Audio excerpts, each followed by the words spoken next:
Tropical Storm Nadine, a new threat near Belize in Mexico. Tropical Storm Nadine has formed in the Caribbean, posing risks to Belize and Mexico's Yucatan Peninsula.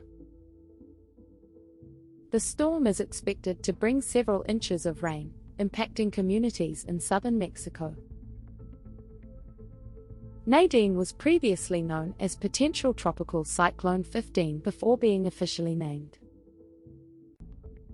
This newly formed storm is swirling onshore, intensifying just hours before landfall.